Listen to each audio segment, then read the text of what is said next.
मंगलमूर्ति मोरया। जब चलिए भाइयों, ब्रह्मा शक्ति आज सज्जन चिंतन का हमारा क्रमांक है 400 और आज हमारे बीच में आदरणीय प्रोफेसर डॉक्टर आर के काला साहब। आपका जो आज का विषय है वो है मन जीते जग जीत पार्ट 1। इससे पूर्व भी आपने कई विषय लिए हैं, कबीर के ऊपर लिए हैं। एक विषय आपने मृत्यु कठिन सत्य भाग 1 भाग 2 लिया, प्रेम अनिवर्चनीय ये लिया है और भी बहुत से विषय लिए। अब हम आदरणीय आर के काला साहब से निवेदन करते हैं अपना अनुभव जारी। आदरणीय काला।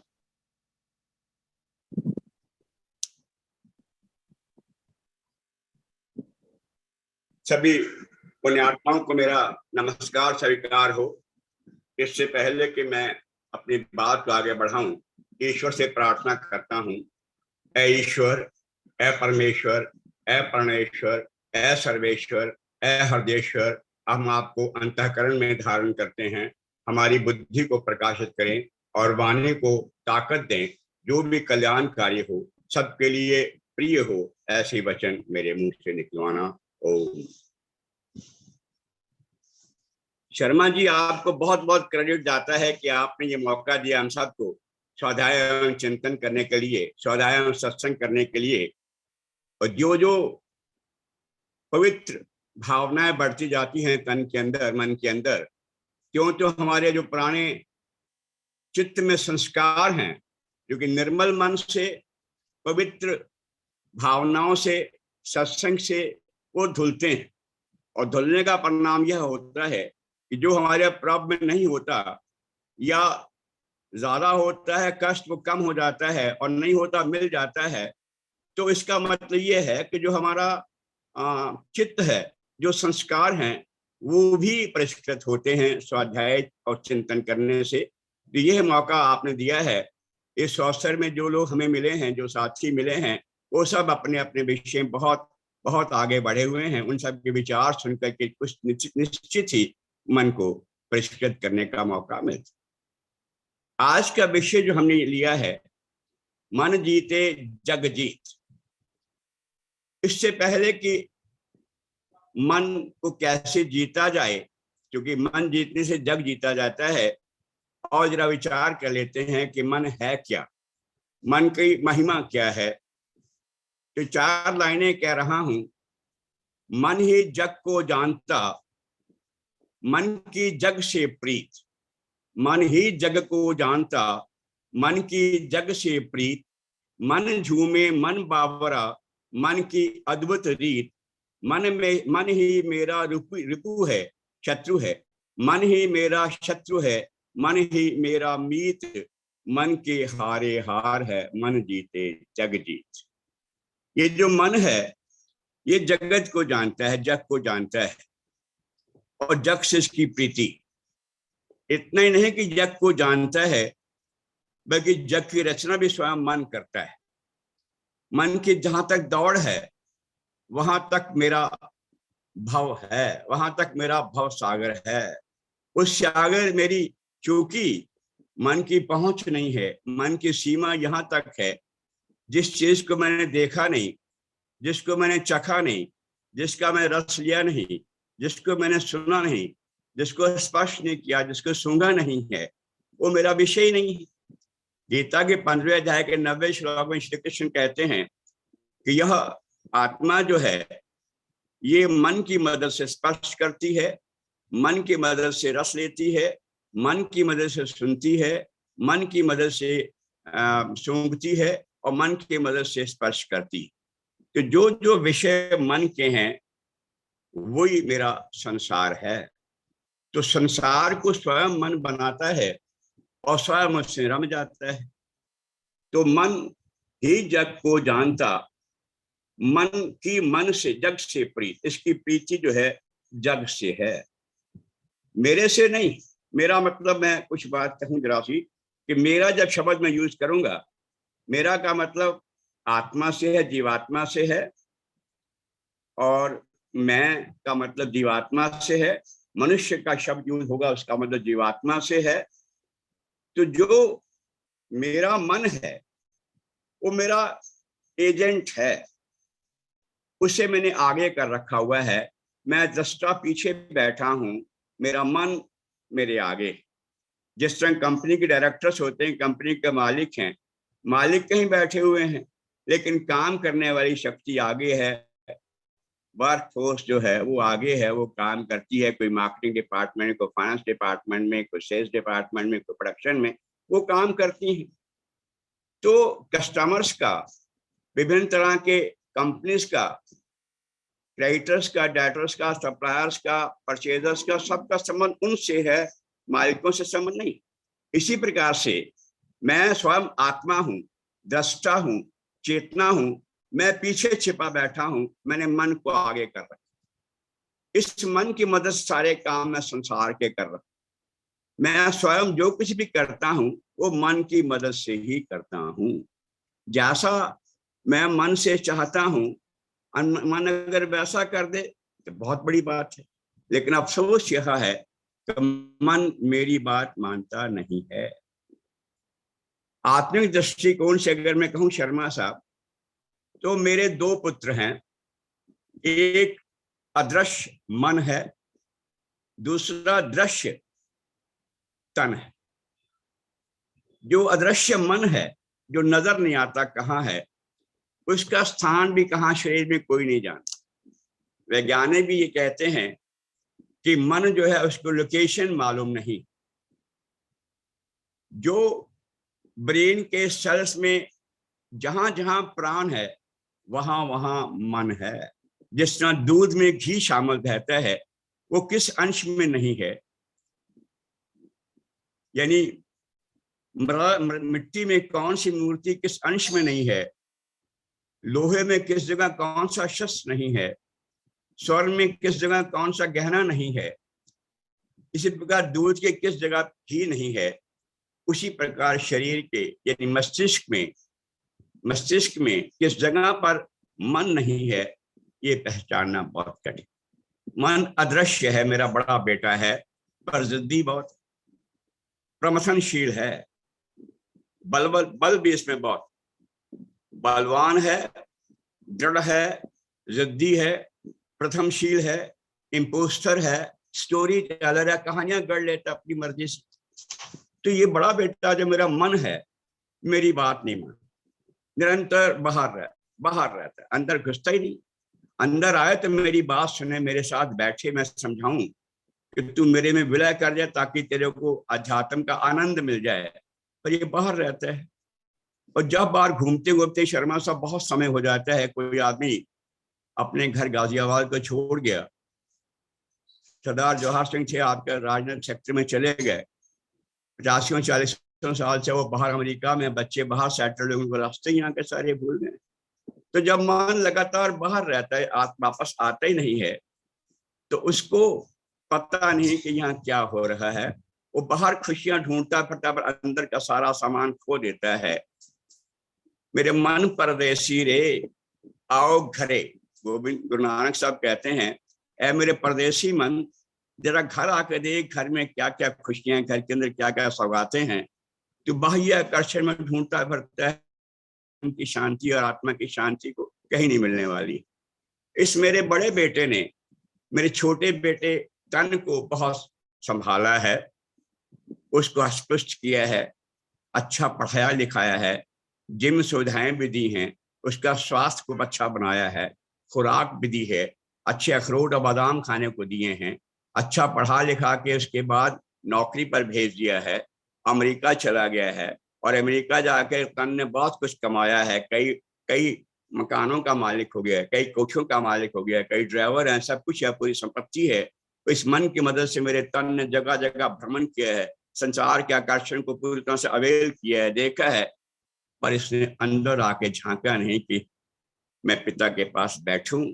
जब तक मेरे पास बैठेगा नहीं, जब मुझ में विलय नहीं करेगा, तो मन आनंद में, ईश्वर के परम धाम में जा नहीं सकता। ये जो मन है मेरा, ये मन लगातार बाहर भटकता रहता है, लगातार बाहर जो मुझे दिखाता रहता है। मैं दृष्टा जो हूँ, आत्मा जो हूँ, अगर संसार को देखता हूँ तो मन की मदद से देखता हूँ। मैं अगर मैं क्रोधी हूँ, मैं लालची हूँ, ईमानदार हूँ, बेईमान हूँ, या लोगों के साथ मधुरभाषी हूँ, या कटु वचन बोलता हूँ, ये सब मन का प्रकटीकरण है, मन का प्रस्तुतिकरण है। मन जो मुझसे करा रहा है, मैं जो प्रत्यक्ष बाहर नजर आता हूँ, ये मैं मन हूँ। मैं तो पीछे दृष्टा लगाता इसको देख रहा हूँ, ये कहाँ का भ्रमण करता है, और भ्रमण करके जब थक जाएगा तो अपने आप लौटेगा, इस उम्मीद में बैठा हूं कि कभी मेरे पास आएगा। और बड़ी बात तो यह है कि यह मन बूढ़ा नहीं होता, तन बूढ़ा होता है। तन को इसने बहुत सवल बाग दिखाए हैं, तन की बहुत कामनाएं बढ़ाई हैं, तन के लिए इसने बहुत कुछ बनाया भी है और चिंताएं भी पैदा की हैं, और इस तन रूपी गधे पर सब कुछ लाद दिया है, और तन बूढ़ा हो गया है पर मन बूढ़ा नहीं हुआ। ये जो मेरा बड़ा बेटा है, ये मन मेरे तन के ऊपर, और तो क्या, मुझे भी इसने अपने आप में लपेट लिया है। मैं शुद्ध चेतना, पवित्र आत्मा, आनंद, शांत, सुख और पवित्र आत्मा को भी इसने अंतःकरण से घेर के, अपने आप से घेर कर मुझे जीव बना दिया है। एक ही ईश्वर, एक सत्ता जो चेतन सत्ता है, उस चेतन सत्ता के जिस अंश को अंतःकरण ने घेर लिया है, वो आत्मा जीव बन गया। यानी आत्मा अपने आप में चेतन है, अपने आप में सत्य है, अक्षर है, अमर है, निराकार है, निरंजन है, निर्विकार है, सनातन है, पुरातन है। इसको भी इस अंतःकरण ने आकर के घेर लिया है, और अंतःकरण के घेरने का परिणाम यह हुआ है कि मैं आत्मा से जीवात्मा बन गया हूँ, और जीवात्मा निरंतर यात्रा पर, लगातार आवागमन पर है। ये जब तक मन का साथ नहीं छोड़ेगा, तब तक आत्मा निरंतर ये ऐसे ही घूमता रहेगा। आत्मा जो है, यह मन के पीछे है, दृष्टा है, मन को आगे किया हुआ है, और मन जो है अपनी मर्जी करता रहता है। बाजीगर का बंदरा जीव मन के साथ, बाजीगर का बंदरा जीव मन के साथ, नाना नाच नचाए के राखे अपने हाथ। ये जो जीव है, यानी जीवात्मा है, अंतःकरण से घिरा हुआ आत्मा है, ये जीवात्मा निरंतर मन के साथ रहता है, और मन इसको नचाता रहता है। जैसे बाजीगर के पास बंदर है, उस बंदर को लोगों को खुश करने के लिए, ताकि रोजी कमाई जा सके, निरंतर उससे अपने अपने काम लेता रहता है। कभी ऊपर चढ़ाता है पेट उस पर डंडे पर, कभी नीचे उतारता है लाठी पर से, और कितना तरह खेल कराता है। इसी प्रकार यह जो मन है अपने कंट्रोल में मुझको रखे हुए है। हालांकि बुद्धि का नियंत्रण मन पर होता है, बुद्धि को नियंत्रित करना चाहिए, पर श्री कृष्ण गीता में कहते 15वें अध्याय के 90वें श्लोक के अंदर कि यह मन जिन जिन विषयों का चिंतन करता रहता है, उन विषयों में इसकी आसक्ति हो जाती है, और आसक्ति होने के बाद यह स्वयं बुद्धि को भी साथ खींच लेता है, और बुद्धि को साथ ले जाता है, बुद्धि पीछे हो लेती है। यानी आप ये कहें कि यह जड़ मन, मन जड़ है, मैं आत्मा चेतन हूं, चैतन्य का अंश हूं, और यह मन जो है जिसको अंतःकरण भी कहते हैं, यह जड़ है, प्रकृति का बनाया हुआ है, और प्रकृति का पदार्थ सारे का सारा जड़ है। शरीर भी जड़ है, शरीर के अंग, मन, बुद्धि, चित्त, अहंकार, ये सब जड़ हैं। जड़ मन ऐसे काम करता है जिस तरह चेतन काम कर रहा है। कारण क्योंकि पीछे मैं स्वयं इसको इग्नाइट कर रहा हूं, मैं इसको आलोकित कर रहा हूं, मैं इसको इल्यूमिनेट कर रहा हूं। मेरे इल्यूमिनेशन से यह मन जड़ मन होते हुए काम कर रहा है, लेकिन मेरे आदेश से बाहर होकर के काम कर रहा है। मन को लगातार फीड मिलती है बाहर से, एक्सटर्नल सोर्सेज। एक्सटर्नल सोर्सेज में विज्ञापन का प्रभाव पड़ता है, बाह्य वातावरण टेक्नोलॉजी का प्रभाव पड़ता है, ये बाहर लोगों में घूमता है, मित्रों दोस्तों की संगत करता है, उनका व्यवहार पड़ता है, उनका प्रभाव पड़ता है। परिणाम यह होता है कि यह जो संगत करता है उसी तरह के अपने आप को वातावरण में ढाल लेता है। तो यह जो है मन, यह मन निरंतर कुसंगति में जाना पसंद करता है, क्योंकि कुसंगति इसको अच्छी लगती है। मन जो है यह संस्कारों से चलता है। संस्कार का मतलब है जो वासनाएं चित्त में हैं, वासनाओं से जन्म हुआ है। अभी शर्मा जी उसने एक सवाल पूछ रहे थे कि जो वासनाएं मैं करता हूं, वासना कभी खत्म नहीं होती। बेशक सत्य है, वासना खत्म नहीं होती, लेकिन जो जीवन चलाने के लिए वासनाएं हैं, रोटी कमानी, रोटी खानी, पानी पीना, गृहस्थ के कार्य करना, ये सारी वासनाएं जो हैं, एसेंशियल वासनाएं जो है, तो शरीर में रहेंगी ही। जब मन लय हो जाता है, जब मन आत्मा में विलीन हो जाता है, तो भी मन काम करना नहीं बंद करता। मन तो संसार में जब तक जिंदा है काम करेगा। तो इसकी जो वासनाएं मलिन वासनाएं हैं, मलिन वासना इसको संसार में फिर खींच करके लाती हैं। लेकिन जो प्योर वासना है, प्योर वासना, वो इसका कल्याण करती है। वासना वहां भी हालांकि खत्म होनी चाहिए, लेकिन श्री कृष्ण कहते हैं कि जो वासना अंतिम समय होती है वो उसका कल्याण कर, वो इसी मति गति मिलती है।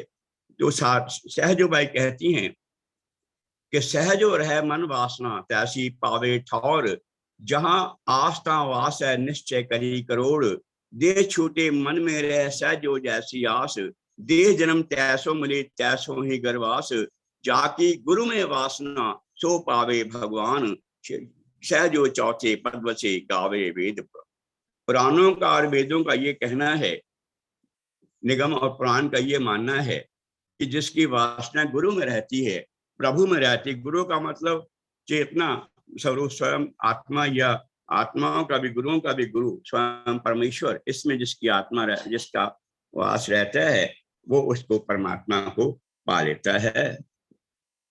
तो मन को करना क्या है? मन की दशा और दिशा बदलनी। अगर मन बाहर भागता कर रहा है, घर में नहीं लौटता, अगर मेरे पास नहीं आता मेरा ये बड़े वाला बेटा, तो मुझे ये नहीं कि इसको रोकूं, इसको भटकारूं या इसकी दिशा को भटकाऊं, नहीं, इसकी दिशा मोड़नी। मोड़ने का मतलब ये है कि जहां जहां जाता है वहां मां, या तो इसे समझाऊं कि वहां मां ईश्वर को देख। 36 में जैसे भगवान कहते हैं कि जहां जो मुझे सब में और सबको मुझ में देखता है वो मेरे ही धाम में, वो मुझसे अदृश्य नहीं होता और मैं उससे अदृश्य नहीं। 629 में यही कहा गया कि जो सब में आत्मा देखता है, स्वयं जैसी आत्मा सब में देखता है, वहां इसे कोई ध्यानस्थ ही माना जाना चाहिए। तो इसकी दिशा जो है वो बदलनी चाहिए, मोड़नी चाहिए। नजरें बदली तो नजारे बदल गए, किश्ती का रुख बदला तो किनारे बदल गए। सिर्फ नजरें बदलनी है, इसकी दिशा बदलनी है। दिशा बदलने के बाद अपने आप में ये सही हो जाए। एक राजा के पास एक व्यापारी आया घोड़ा लेकर के, बोला महाराज आपके लिए कैसा ऐसी बेमिसाल चीज लाया हूं, इसका मूल्य आप डाल सकते हैं तो डालिए। बोले क्या चीज है? बोला मैं घोड़ा लाया हूं, आप घोड़ों के बहुत शौकीन हैं, इस घोड़े को अगर आप कोई सवारी करवा दें, किसी घुड़सवार के बैठा लें, तो मान जाऊंगा कि आपके घोड़े पे सके अच्छे पारखी हैं और आप मुझे अच्छा दाम दे सकते हैं। राजा ने कोई बात नहीं, घोड़ा उसने खड़ा कर दिया। घोड़े को खड़े करने के बाद अपने मंत्री से बोला इस घोड़े के ऊपर कब्जा करो, घोड़े को नियंत्रण में लाओ। जैसे घोड़े के पास पहुंचे, घोड़े की पकड़ी कमान, तभी घोड़े ने लात मारी, उसको गिरा दिया। फिर दूसरे को बुलाया, तीसरे को बुलाया, लगातार जितने भी उसके पास घुड़सवार थे एक एक करके सारे आते गए और वो सारे के सारे चित होते गया, परेशान होते गया, घोड़े कंट्रोल ना कर सके। लेकिन जो राजा का बेटा था, अभी 16 साल का था, पर घुड़सवारी को उसको भी शौक था। और पिताजी अगर आप कहें तो मैं ट्राई करूं, इस पर मैं लगाम कसूं। राजा ने कहा नहीं नहीं बेटा, तू छोटा है अभी है, तेरे को लेके पता नहीं कहाँ भाग जाए, घोड़ा बहुत तेज है घोड़ा और किसी को संभलने नहीं देता, सबको ये गिरा रहा है, सबको पटक रहा है, तू क्या करेगा? लेकिन बेटा जो था वो इस बात को ऑब्जर्व निरंतर कर रहा था कि जैसे सूरज के सामने मुंह करते हैं ना, परछाई उसके पीछे जाती। उस व्यापारी ने घोड़े को ऐसी डायरेक्शन में खड़ा कर दिया था कि उसकी डायरेक्शन इस तरह से जो भी उसको घुड़सवारी करने के लिए आता, पकड़ने के लिए आता, उसको एकदम लात मार देता, वो उस पर टिक नहीं। तो उस राजा के बेटे को जो आदेश मिला, ठीक है तुम कोशिश करो, उसने पहले घोड़े की दिशा बदली। घोड़े की दिशा बदलने के बाद अब घोड़े में बैठना आसान था, जो घोड़े को दिखता ही ना मेरे पास कुछ होने वाला है या मेरे पास कुछ चढ़ने वाला है। दिशा बदलने के बाद एकदम उसने अपनी ऊपर कूद करके जाकर के काठी पर बैठ गया और घोड़े को भगा लिया, तो कंट्रोल हो गया। तो भाव यह है कि उसको ऑब्जर्व करो कि वो क्या कर रहा है। मन को ऑब्जर्व करना है। मैं आत्मा ने मुझे इसे ऑब्जर्व करना है कि ये क्या कर रहा है, उसकी फिर डायरेक्शन बदलनी है और डायरेक्शन बदलने के बाद उसको फिर कंट्रोल करना है। इस तरह से मन ये कंट्रोल में आता है। और मन की आदतों से इस तरह से हम गुलाम हो जाते हैं कि मन हमको बांध लेता है, उससे फिर छूटना बड़ा मुश्किल हो जाता है। एक दफा कोई ऊंट को लेकर रेगिस्तान में चला जा रहा था।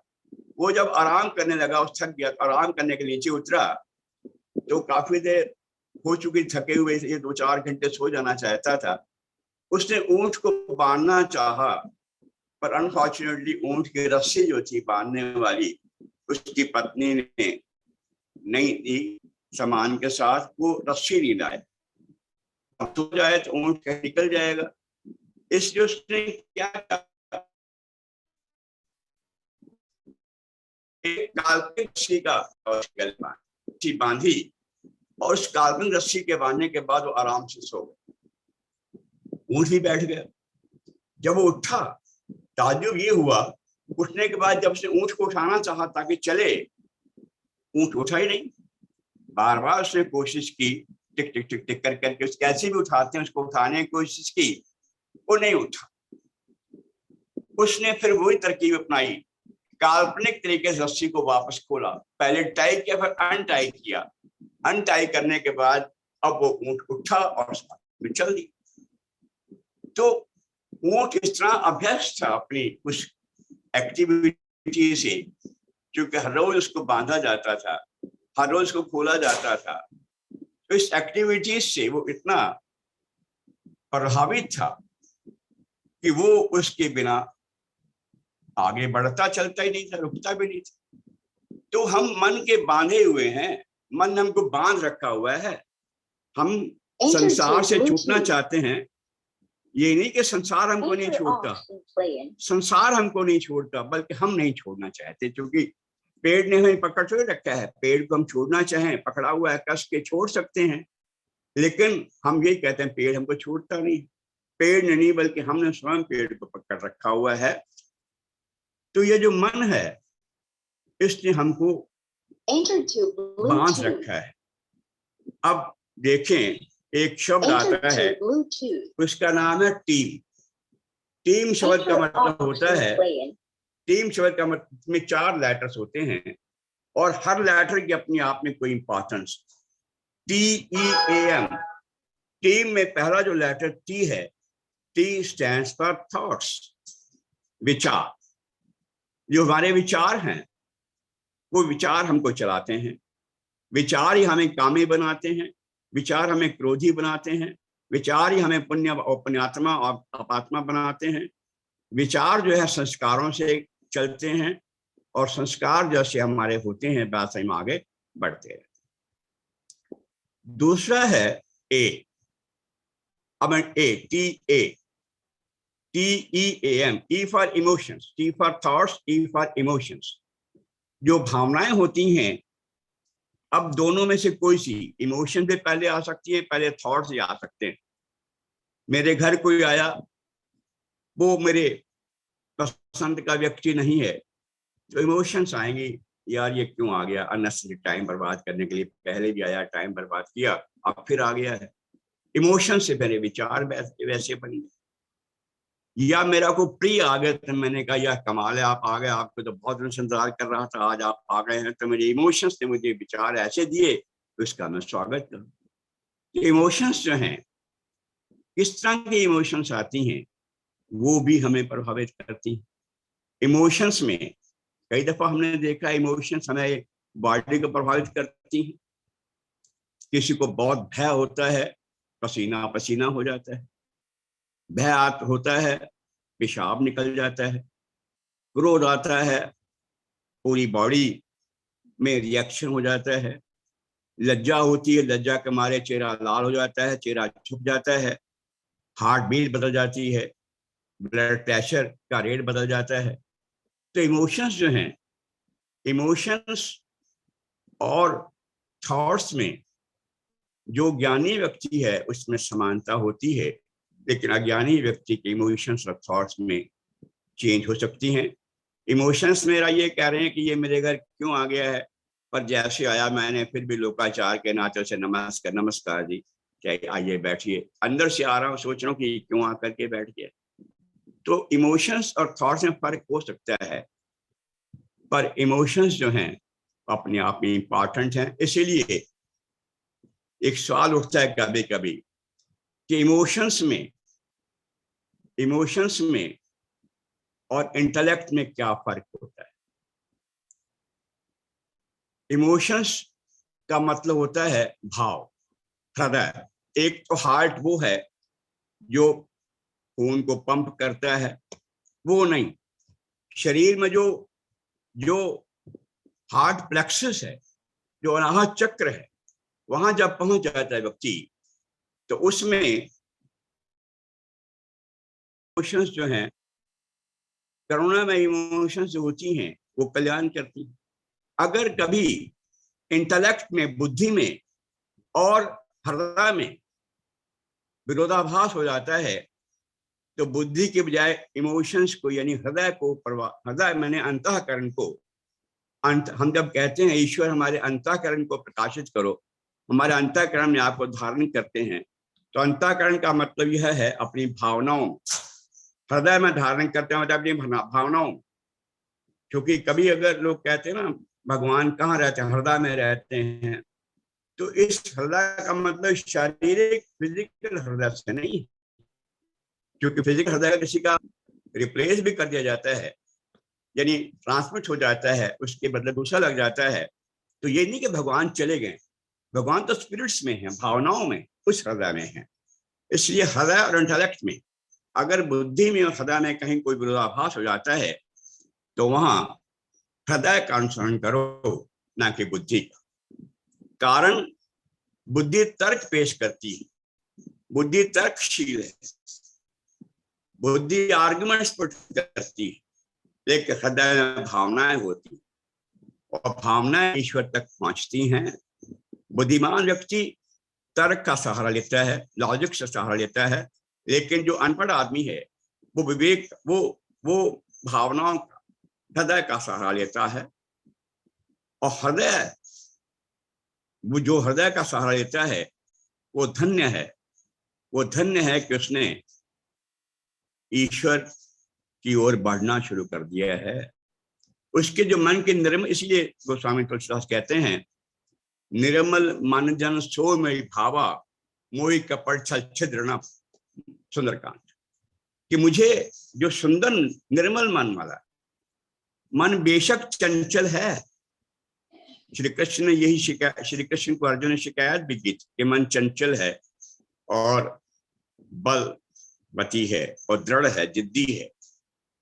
तो वहां चंचल मन को रोकने का तरीका बता, अभ्यास और वैराग्य के साथ।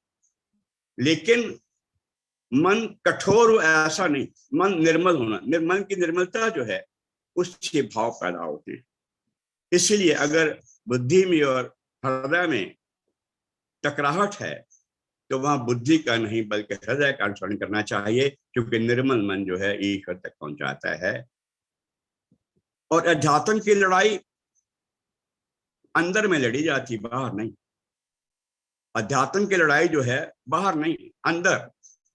जो मन मेरा बार बार बाहर भागता है, मैं स्वयं दृष्टा अंदर बैठा हूं चेतन, जिसमें आगे इसको लय होना है, ये बाहर ढूंढता फिरता है बाह्य आडंबरों में, बाह्य आकर्षणों में, पहाड़ों पर, तीर्थों पर, यहां वहां जाने से कोई इसको लाभ मिलने वाला नहीं। तो टी में पहला थॉट्स है, नंबर 2 इमोशंस है, नंबर 3 ए फॉर एक्शन। जो हमारा एक्शन होगा, जो हमारे कार्य होंगे, वो थॉट्स और इमोशंस के पैरेलल होने चाहिए। जैसे थॉट्स हैं वैसे इमोशंस हैं और वैसे ही एक्शंस होने चाहिए। समत्वम योग उच्यते, अध्याय 2 गीता। जो समता में रहता है वो योग में है।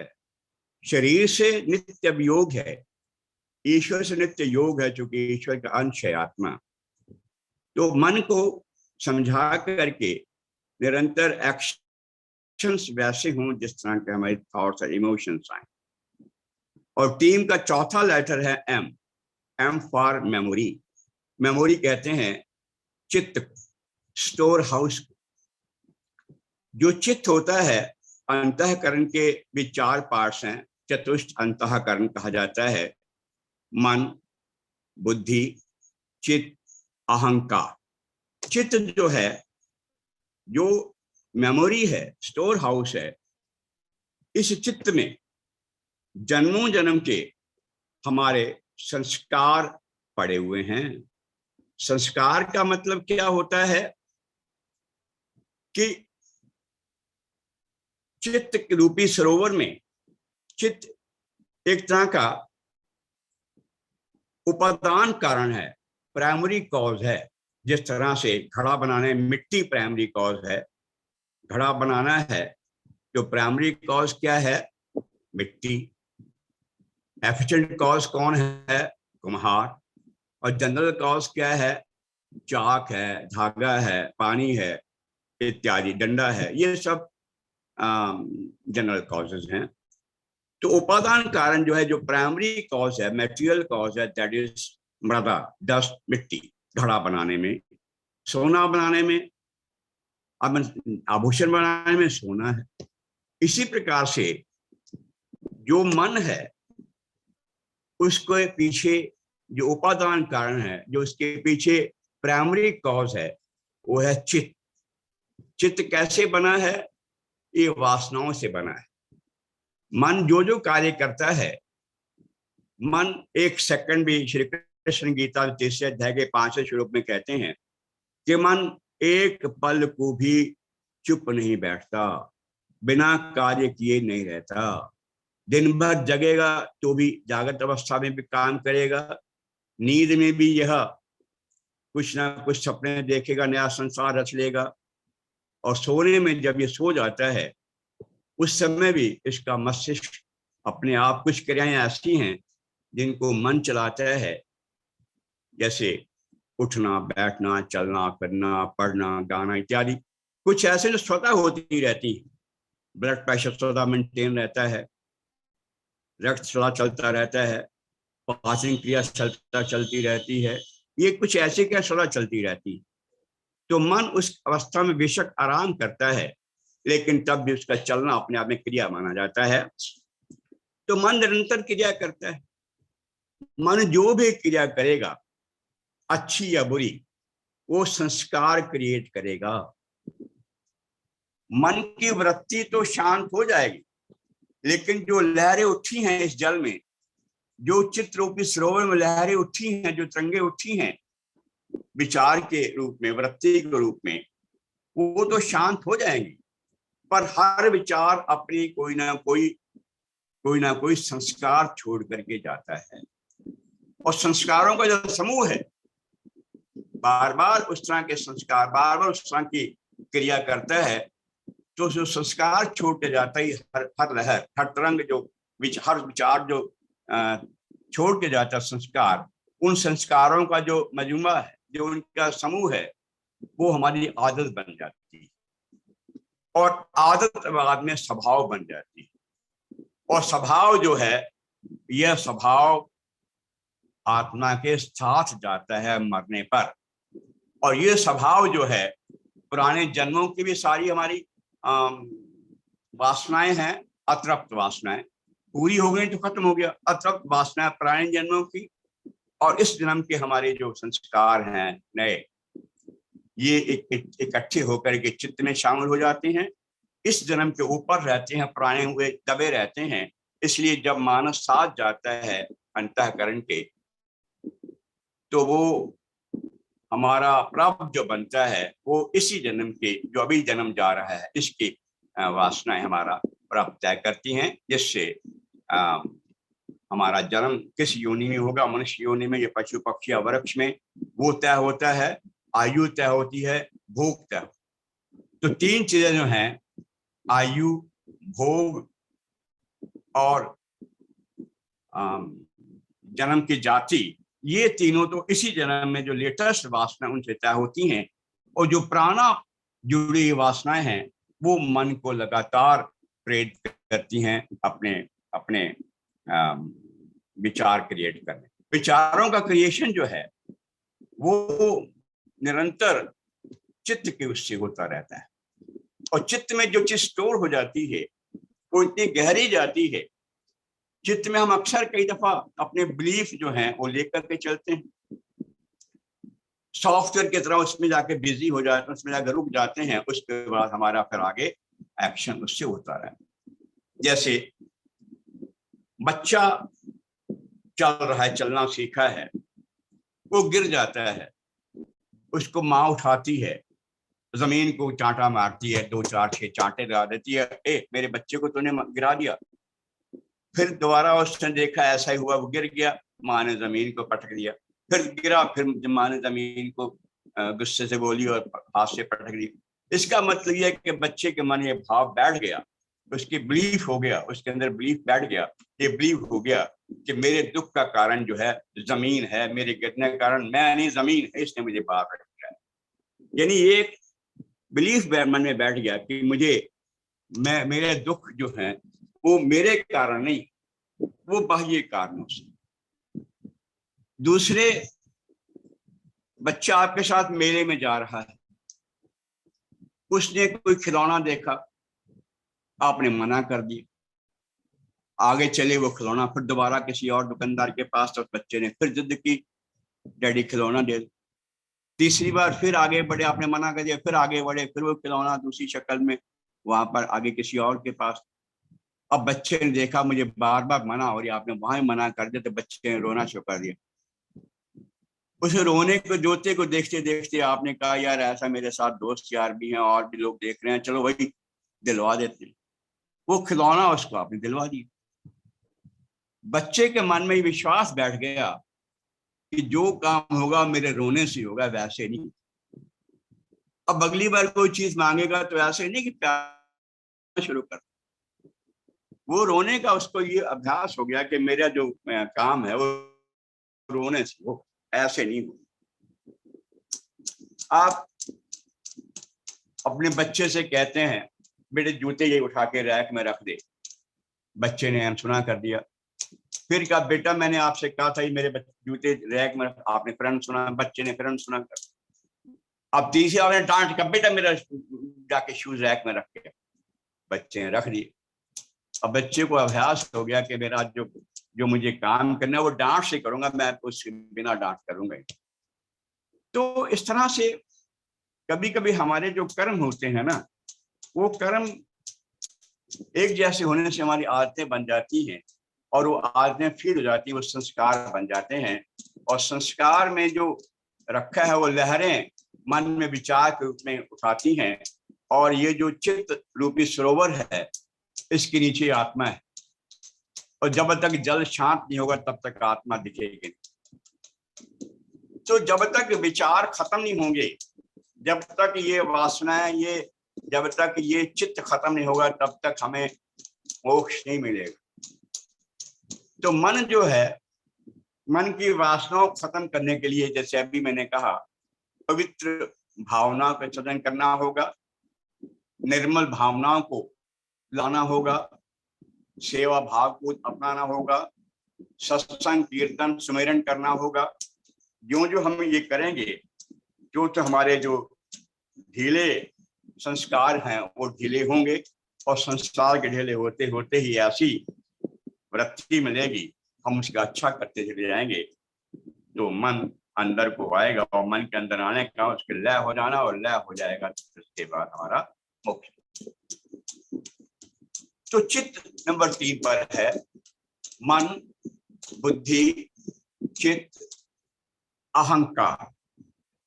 अहंकार जो है एक ऐसी वृत्ति है जो इंडिविजुअल इंटेलिजेंस को आगे लाती। प्रकृति ने समष्टि मन बनाया, समष्टि बुद्धि बनाई, समष्टि मन ने जगत क्रिएट किया जिसको हिरण्यगर्भ कहते हैं, ब्रह्मा कहते हैं। समष्टि मन ने इच्छा की, क्योंकि मन का काम इच्छाएं करना, विचार पैदा करना होता है, विचार पैदा करना होता है। समष्टि मन ने, चैतन्य के अंदर इच्छा हुई, और समष्टि मन, क्योंकि इच्छा शक्ति जो है ये, और क्रिया शक्ति, ईश्वर की कई शक्तियां हैं। जैसे श्वेताक्षर उपनिषद का 6वां अध्याय कहता है ईश्वर की अनेक शक्तियां, संवित शक्ति, आह्लादनी शक्ति, इच्छा शक्ति, आज्ञा शक्ति, ज्ञान शक्ति, क्रिया शक्ति आदि कई शक्तियां हैं।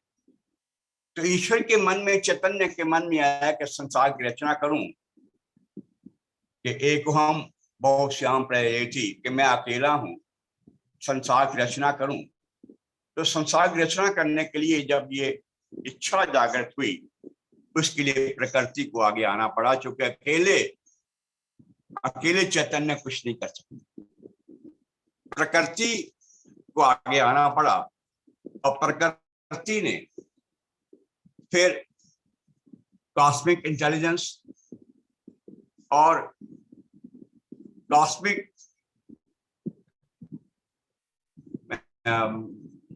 इच्छा शक्ति, मन, कॉस्मिक मन, इसको जन्म दिया, फिर इंद्रियां जन्म इत्यादि, अहंकार जन्म हुआ। तो जो कॉस्मिक इंटेलिजेंस है उससे कॉस्मिक वस्तु तो बन सकती है, पर उसका हम करेंगे क्या? कोई कॉस्मिक चिड़िया, यूनिवर्सल चिड़िया बन जाए, उसका क्या करेंगे? संभव भी नहीं है। कॉस्मिक तोता बन जाए, कॉस्मिक इंसान बन जाए, नहीं। तो इसलिए इंडिविजुअल इंटेलिजेंस की, व्यक्ति विशेष की, बुद्धि विशेष की आवश्यकता हुई। और बुद्धि विशेष जहां पर होगी वहां ईगो होगा। ईगो का मतलब ये है कि मैं हूं। जब केवल सत्ता है, एक ही सत्ता है में कोई ईगो नहीं, हूं में ईगो है। और हूं जो ईगो आ जाती है उस ईगो के बाद फिर और कई सारी ईगो जुड़ती जाती हैं। मैं एम.कॉम हूँ, पीएचडी हूँ, एचओडी हूँ, यूनिवर्सिटी का डीन हूँ, मैं रिटायर्ड हूँ, मैं डॉक्टर का फादर हूँ, मेरा ये मकान है, मेरे वो संपत्ति, ये सब चीजें जो है बात की, ये अहम को बढ़ाकर और आगे अहंकार को बढ़ाते। तो ये सब चीजें जो हैं ये अहंकार, यानी मन, बुद्धि, चित्त, अहंकार जो है ये सब अंतःकरण के अंग। जो मन है, मन 5 प्रकार का होता है। अवचेतन मन, अवचेतन मन या अंतर्मन, एक ही इसके 2 नाम है, जिसको हम कहते हैं चित्त। चित्त नाम है, चित्त नाम है, मेमोरी नाम है, स्टोर हाउस नाम है अवचेतन मन का, जिसके संस्कार पड़े हुए हैं, जो एक्चुअल माइंड को, चेतन माइंड को आगे बढ़ाते हैं। एक समय दोनों में से एक ही चलता है, अवचेतन मन चलेगा, ये चेतन मन चलेगा। अवचेतन मन चित्त को कहते हैं, और जो एक्चुअल मन काम करता है उसको चेतन मन कहते हैं। तो अवचेतन मन चित्त कहते हैं, अंतर्मन कहलाता है। दूसरा मन जो एक्टिव रोल करता है, आधा विचार जिसमें क्रिएट होते हैं, विचारों का सदन होता है। तीसरा अर्धचेतन मन, जो सेमी कॉन्शियस माइंड है। रात को जब स्वप्न में रहते हैं तो मन आधा जगा होता है और आधा सोया होता है। आधा जगा हुआ मन नए संसार की रचना कर लेता है और उसमें नए नए तरह के कर्म करता रहता है। तो अवचेतन मन यानी अनकॉन्शियस माइंड। दूसरा, अवचेतन मन को स्टोर हाउस ही रखिए, सब चित्र रखिए। दूसरा मेमोरी हाउस। दूसरा चेतन मन, कॉन्शियस माइंड। तीसरा सब कॉन्शियस माइंड। चौथा अचेतन मन, अनकॉन्शियस, जो पूर्ण निद्रा में होता है, डीप स्लीप में होता है मन, उसको हम कहते हैं अचेतन। उसके बाद है सुपर चेतन, अति चेतन मन। अति चेतन मन वो मन है जो एकाग्र होने के बाद लीन हो गया है, जो लय हो गया है, जो आत्मा के साथ समाधि में विलय हो गया है, उस मन को कहा जाता है अति चेतन मन। तो अवचेतन मन, चेतन मन, अर्धचेतन मन, अचेतन मन, अति चेतन मन, 5 तरह का मन होता है। मन 5 अवस्थाओं में रहता है। एक तो क्षिप्त होता है, क्षिप्त मन। दूसरा मूढ़, तीसरे विक्षिप्त, चौथे एकाग्र और 5वें निरुद्ध मन। क्षिप्त मन क्या होता है?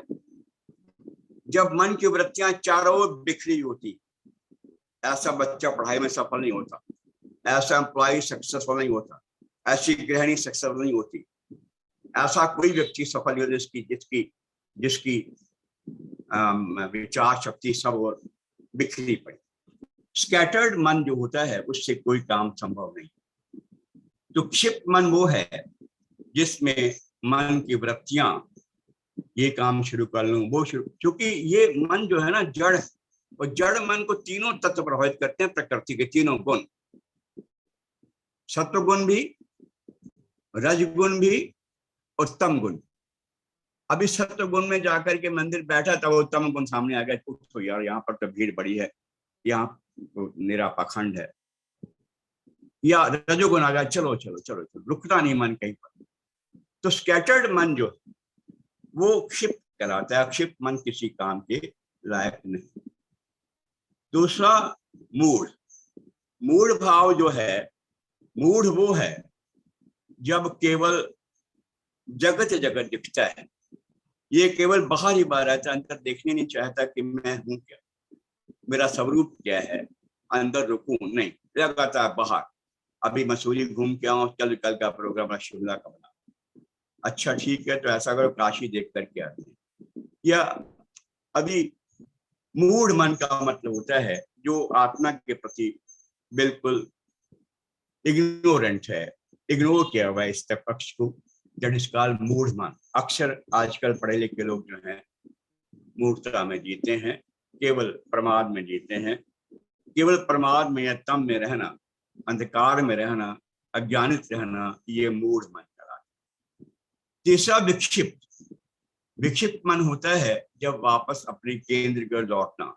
जो क्षिप्त मन है, मूढ़ मन है, जब अपने केंद्र को लौटता है, जब उसे कुछ थोड़ी बहुत समझ आती है सत्संग के प्रभाव से या अच्छी संगति के प्रभाव से या किसी के समझाने से या स्वयं प्रब बदल जाने से। प्रब में अच्छा भी होता है कि अच्छे दिन आते हैं, अचानक जब आता है तो सब और खुशहाली खुशहाली नजर आती है, मन निरंतर प्रसन्न रहता है, हर काम में मन लगता है। और जब वो दिन निकल जाते हैं, क्योंकि समय सवा एक सा नहीं होता, प्रब में सब तरह के हैं, अच्छे बुरे सब है।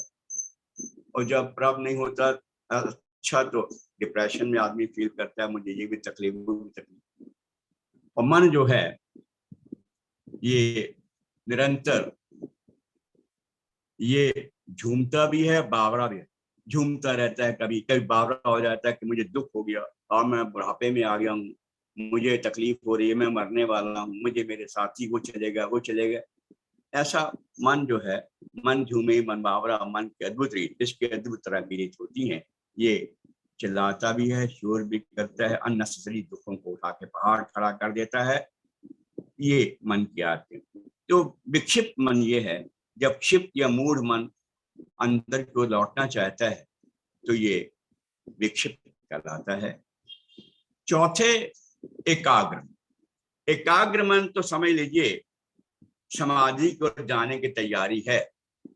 जब मन एकाग्र हो जाता है, सब वृत्तियां उसके अंदर से थोड़ा घटने शुरू हो जाती हैं, एक पर्टिकुलर विषय पर ध्यान लगाना शुरू करता है, चाहे हृदय पर या आज्ञा चक्र पर या नाभि पर या कंठ चक्र, कहीं भी अगर वो एकाग्रित होना चाहता है, या सब विचार छोड़ एक निश्चित, कोई बच्चे बड़े एकाग्रित होते हैं जो फर्स्ट क्लास आते हैं या टॉप करते हैं, IITs में आते हैं, IAS कंप्लीट करते हैं, मेडिकल वगैरह बनना चाहते हैं, वो एकाग्रता से पढ़ते हैं। एकाग्र मन जो है निरुद्ध होने के लिए तैयारी करता है। एकाग्र मन वो है जो सब अपनी वृत्तियों में छोड़ करके केवल एक लक्ष्य पर आधारित हो जाता है। और उसके निरुद्ध मन वो है जो विलय हो गया है या होने लगा है।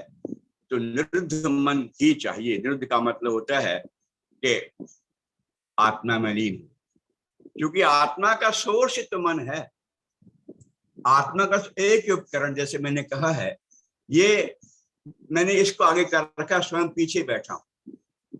जो भी कर रहा है मन कर रहा है, मैं दृष्टा बना हुआ हूं, ये मुझसे संचालित है।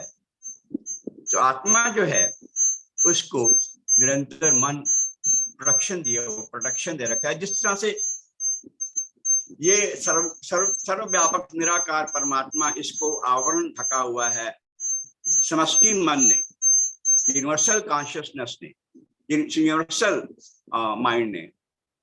इसी तरह से मेरे आत्मा को ढका हुआ है इस मेरे व्यष्टि मन ने, और मुझे जीव बनाया हुआ डोल रहा है। तो ये जो मन है, इस मन के कारण ही मैं जीव बना हुआ हूं। तो महात्मा कहा करते हैं कि तन का बैरी को नहीं जो मन शीतल, तू आपा को डार दे दोष नहीं है कोई। यानी तू अपने आप को सरेंडर कर दे, अर्थात अपने भाव में आ जा, अहंकार को छोड़ दे, तो तेरा मन शीतल हो जाएगा, फिर तन को कोई तकलीफ नहीं। तो मन के कारण ही हम कड़वे वचन बोल जाते हैं, उल्टी सीधी वाणी बोल जाते हैं, किसी को गलत निगाह से देख लेते हैं, तो तन पिटता भी। तो तन जब पिटता है तो उसका पीछे कारण मन, क्योंकि मन जो दिखाता है वही मैं देखता हूँ। ये आत्मा जो है वो देखती जो मन दिखाता है, और मन हमेशा बाह्य उसमें है, संसार में से बाह्य प्रवृत्तियां दिखाता है, मन अपने आप को इसमें लय कर दे तो ये समस्या समाप्त। तो आज यहीं पर रोकते हैं, इसके बाद फिर देखेंगे बुद्धि में और मन में क्या फर्क है, मन कहते कैसे हैं, मन की महिमा क्या है।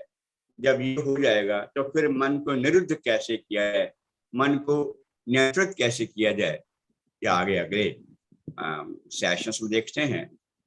इतने के साथ मैं आप सबसे अपनी वाणी को क्षमा देता हूँ और सबसे क्षमा चाहता हूँ। नमस्कार। धन्यवाद आदरणीय प्रोफेसर डॉक्टर के काला साहब।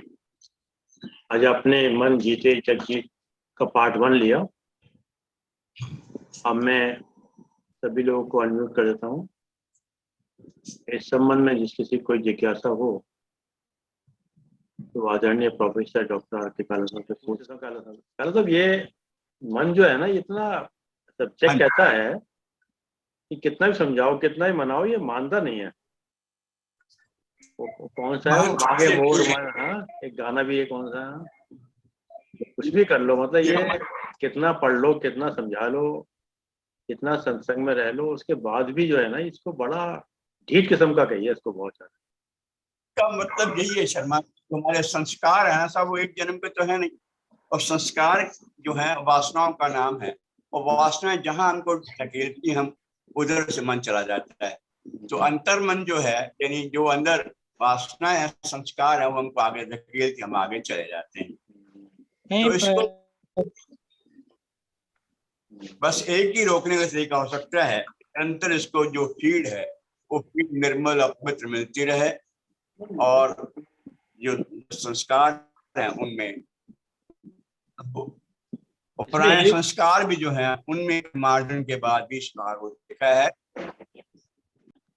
जो कालरा साहब का जो उद्बोधन है, और आज तो जैसे कि अब ये आज के उद्बोधन के अंत में आकर मुझे ये लगा कि एक तो सीरीज शुरू होने वाली है मन के ऊपर ही, और हमें बिल्कुल सुपात्र लोग मिले हुए हैं यहाँ पर जो हमको इस ज्ञानार्जन करते रहते हैं। चौधरी साहब हैं, चौधरी साहब नित्य प्रति जिस तरह से आकर और जिस तरह से अटेंटिवली सुनते हैं और बाद में यदि आवश्यकता पड़ती है रिमार्क देते हैं। हम बहुत बहुत फॉर्चुनेट हैं, हम बहुत बहुत भाग्यशाली हैं कि आप सब लोगों का नित्य हमें सत्संग की प्राप्ति होती है। और डॉक्टर आर के कालरा साहब हमारा ऐसे ही, हमारा कह रहा हूं मैं, मेरा तो क्योंकि 1979-80 से करते रहे हैं, आप सबका भी और हम सबका भी ऐसे ज्ञानार्जन करते रहे। डॉक्टर साहब का बहुत बहुत बहुत बहुत आभार। धन्यवाद आदरणीय भाग्य शर्मा जी, धन्यवाद आदरणीय प्रोफेसर डॉक्टर आर के काला साहब, आपने समय निकाल के समय दिया। और जैसा कि एक विचार के साथ फिर अपना 3 बार ओम के साथ अपनी बात समाप्त करते हैं। आज का विचार जो है वो मानसिक शांति के लिए है कुछ, क्योंकि आज का टॉपिक भी मन पे था, तो उसके कुछ पॉइंट बताए हैं मानसिक शांति के। तो मानसिक शांति के लिए अमल करें। पहला पॉइंट है, जो प्राप्त है वही पर्याप्त है। वाह। दूसरा पॉइंट है, सफलता ही संतोष है। जैसे कहते हैं ना, success is satisfaction, success is satisfaction, मतलब जो आदमी सेटिस्फाइड है वो सक्सेस है।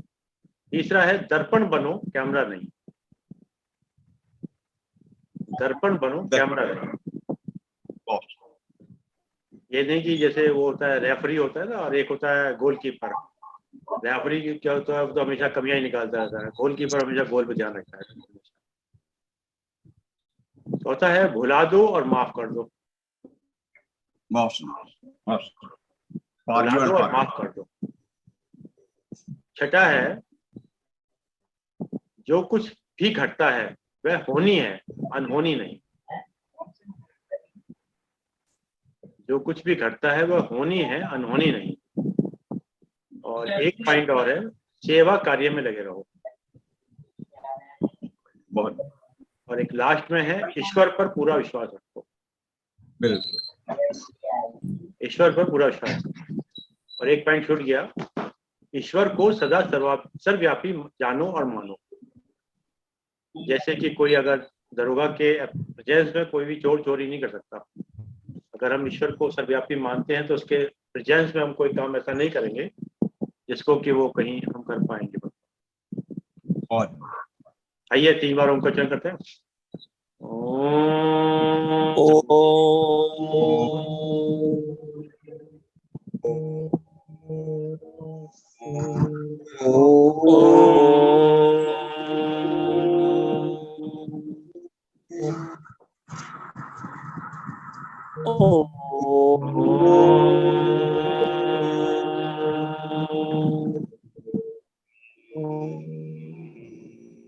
शांति शांति शांति।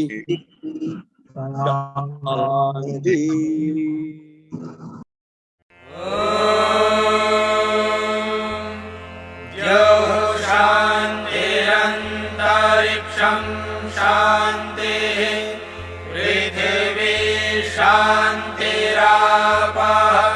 शान्तिरोषधयः शान्तिः वनस्पतयः शान्तिर्विश्वे देवाः शान्तिर्ब्रह्म शान्तिः सर्वं शान्तिः शान्तिरेव शान्तिः।